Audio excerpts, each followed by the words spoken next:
नमस्कार दोस्तों, study with happiness में आप सभी का स्वागत है। और दोस्तों, आज की वीडियो में हम जानेंगे कि क्या हम सरकारी नौकरी छोड़कर आईएएस और पीसीएस जैसी परीक्षाओं की तैयारी कर सकते हैं। दोस्तों, अगर आप हमारे चैनल पर नए हों तो चैनल को सब्सक्राइब कर लीजिए, क्योंकि गवर्नमेंट जॉब से रिलेटेड कैरियर गाइडेंस आपको हमारे चैनल के माध्यम से मिलती रहेगी। और दोस्तों, आप इस तरीके के वीडियो को लाइक और शेयर करते हैं, उसके लिए आपका बहुत बहुत धन्यवाद। दोस्तों, ये कमेंट किया है विश्वकर्मा जी ने। इन्होंने ये जानना चाहते हैं कि मैं ग्रुप सी की नौकरी अगर कोई करता है तो क्या हम यूपीएससी की तैयारी करने के लिए नौकरी छोड़कर तैयारी कर सकते हैं और फिर बाद में ज्वाइन कर लेंगे। देखिए, छोड़ना शब्द कहना ये ठीक नहीं होगा। अगर आप ये पूछते कि मैं लीव लेकर कर सकता हूँ, देखिए नौकरी अगर आपने एक बार छोड़ दी ना, आपने रेजिग्नेशन लिख दिया, तो फिर तो आपको डिपार्टमेंट आपको नहीं बुलाने वाला है, फिर तो आप नौकरी से गए। तो यहाँ पर यह कहना ज़्यादा सही होगा कि भाई मुझे नौकरी से कितने दिन की छुट्टी मिल जाएगी जिसमें मैं ये तैयारी कर सकता हूँ। दोस्तों, ज़्यादा छुट्टी तो नहीं मिल पाएंगी नौकरी मिलने के बाद। और ये भी होता है दोस्तों, मान लीजिए कई लोगों की आर्थिक तंगी है, तो जब नौकरी मिली है तो फिर कोई क्यों अपनी नौकरी छोड़ेगा। ठीक है, अब ये कह सकते हैं हाँ कि आप फाइनेंशियली स्टेबल हैं, मगर आपको कुछ समय चाहिए जिससे कि आप बड़ी परीक्षा की तैयारी कर पाएँ। ठीक है, ऐसे भी कई लोग हुए हैं दोस्तों जिन्होंने नौकरी छोड़ दी और फिर तैयारी की, फिर सिलेक्शन हो गया। मगर ऐसे लोग बहुत कम होते हैं, 10,000 में एक मिल जाएगा। अदरवाइज़ जो इस तरीके का डिसीजन ले लेते हैं तो शायद हो सकता है कि वो भी नौकरी चली जाए और वो भी चली जाए। तो अब ऐसे में क्या समन्वय बिठाया जाए जिससे कि दोनों नौकरी चलती रहे, मतलब आपकी नौकरी भी चलती रहे और आपकी तैयारी भी चलती रहे।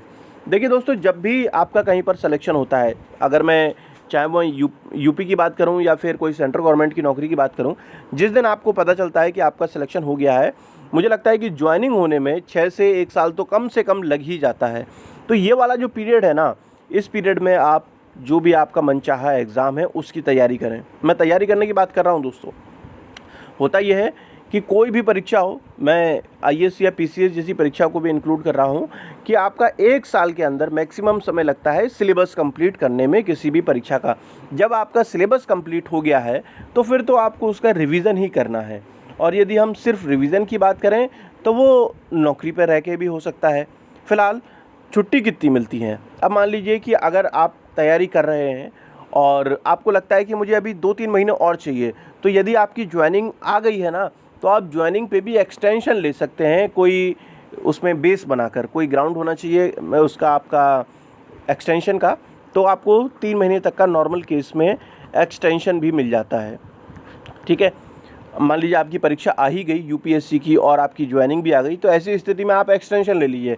और मान लीजिए अगर आपने नौकरी पे ज्वाइन कर लिया है, तो नौकरी ज्वाइन करने के बाद जो आपको छुट्टी मिलती हैं वो दोस्तों मिलती हैं 30 मिलती हैं ईएल, यानी कि कहा जाए अर्न लीव, है ना।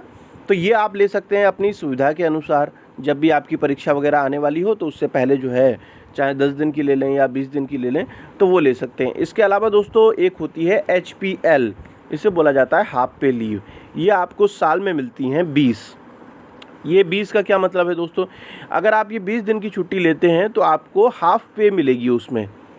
ठीक है, तो 30 और 20 मिलाकर कितनी हो गई? 50 हो गई। 50 के अलावा अगर CL की बात करें, जो कैजुअल लीव होती है, वो विभाग अलग अलग विभाग में अलग अलग मिलती हैं। तो ये मान लीजिए कि आपको कम से कम 8 तो मिलेंगी, या कई जगह पर 10 भी मिलती हैं। 8 लीव और 2 RH, तो यहाँ पर आपको 10 और मिल जाएंगी। तो 30, 20 और 50 हो गई, तो ये टोटल मिला के आपको 60 हो गई। देखा जाए दोस्तों, 2 महीने कम नहीं होते, 60 दिन की आपको लीव मिल गई अपने हिसाब से। अभी क्या है, इसमें सिर्फ जो 20 लीव हैं उसमें HPL मिल रहा है, मतलब उसमें हाफ पे लीव मिल रही है। अब कहेंगे मुझे और ज़्यादा समय चाहिए, तो दोस्तों ये भी व्यवस्था की गई है कि आप विदाउट पे भी हो सकते हैं अगर आपके पास कोई ग्राउंड है। मगर ग्राउंड ये नहीं होता मुझे तैयारी करनी है। ठीक है, इस चीज़ का ध्यान रखना है आपको। तो आप विदाउट पे भी हो सकते हैं।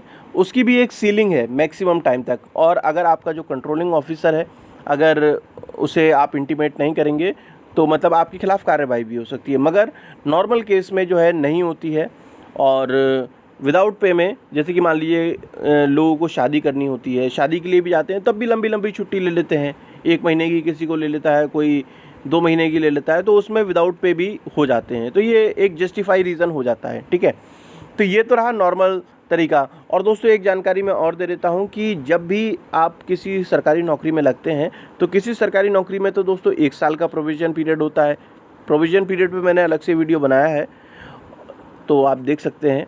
और किसी में 2 साल का होता है। तो दोस्तों अगर आप विदाउट पे वाली छुट्टी ज़्यादा लेंगे तो ये आपका जो प्रोविज़न पीरियड है ये एक्सटेंड हो जाता है, ठीक है। प्रोविज़न पीरियड ही ये आपको कंफर्म करता है कि आप परमानेंट एम्प्लॉय होंगे या नहीं। प्रोविज़न पीरियड से पहले जो है आप सरकारी नौकरी में एक ये मान लीजिए कि कंफर्म एम्प्लॉय नहीं होते, है ना, टेम्परेरी एम्प्लॉय होते हैं, ठीक है। तो आप जो है इस तरीके का इस्तेमाल कर सकते हैं इन छुट्टियों का। और इन्होंने कहा है कि अगर एक नौकरी होती है तो मेंटल प्रेशर थोड़ा कम रहेगा। दोस्तों ये चीज़ कभी कभी ख़तरनाक भी साबित हो जाती है, क्योंकि जब हमारे दिमाग को ये लगने लगता है कि मान लो अगर नहीं भी हुआ तो मेरे पास एक नौकरी तो है, तो कहीं ना कहीं तैयारी में लापरवाही आने लगती है। तो इसलिए अभी आपके पास सुनहरा मौका है जब आप तैयारी कर रहे हैं, तो यहाँ पर ही आप अपनी तैयारी को जितना अच्छी तरीके से कर सकते हैं करिए। और दोस्तों कई अभ्यर्थी मुझसे बात करना चाहते हैं, तो वो भी व्यवस्था की गई है कि अगर आपकी कोई क्वेरी है, आपकी कोई डाउट है टाइपिंग से संबंधित, किसी एग्ज़ाम से संबंधित, तो डिस्क्रिप्शन में मैंने लिंक दिया है, आपको बताया गया है कि आप किस तरीके से मुझसे बात कर सकते हैं। और दोस्तों अगर आपके पास कोई टॉपिक है जिस पे आप चाहते हो कि मैं वीडियो बनाऊं, तो आप कमेंट सेक्शन में लिख सकते हैं। जल्द मिलेंगे दोस्तों हम नेक्स्ट वीडियो में, तब तक के लिए जय हिंद, जय भारत।